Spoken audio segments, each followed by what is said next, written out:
25 मार्च को देश भर में रंगों और खुशियों का त्योहार होली खेली जाएगी। इस दिन लोग रंग गुलाल खेलते हैं, कई तरीके के पकवान बनाते हैं और अपनों के साथ मिलकर जमकर मस्ती करते हैं। लेकिन आज भी बहुत से लोग ऐसे हैं जिन्हें नहीं पता है कि आखिर हम सब फाल्गुन में ही होली क्यों खेलते हैं। तो आइए आज जानते हैं कि होली मनाने की शुरुआत कैसे हुई और इसके पीछे कौन कौन सी प्रचलित कथाएं हैं।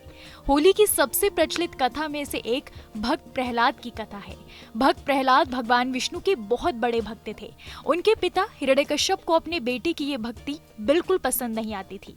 एक बार उन्होंने अपनी बहन होलिका के साथ प्रहलाद को मारने की साजिश रची। दरअसल होलिका को ऐसा वस्त्र वरदान में मिला हुआ था जिसको पहनकर आग में बैठने से उसे आग नहीं जला सकती थी।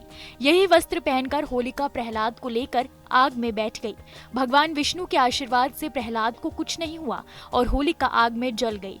बुराई पर अच्छाई की जीत और शक्ति पर भक्ति की विजय के रूप में होली का पर्व मनाया जाता है। दूसरी कथा मां पार्वती और शिव जी से जुड़ी है।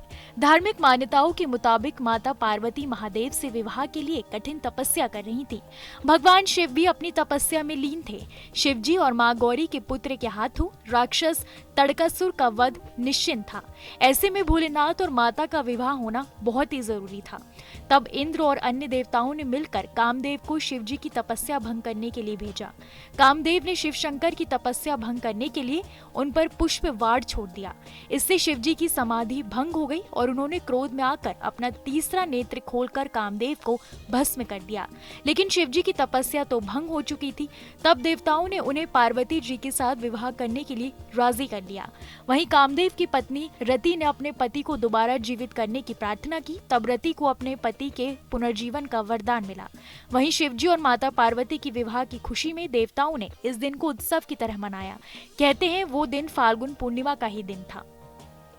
वहीं एक कथा ये भी प्रचलित है कि भगवान कृष्ण का रंग सांवला था और राधा रानी गोरी थी।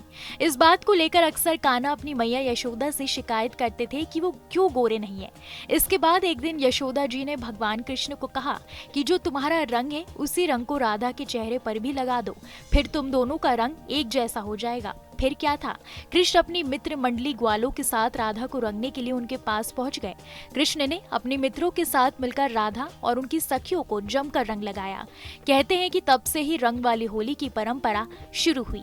आज भी मथुरा में भव्य और धूमधाम तरीके से होली खेली जाती है।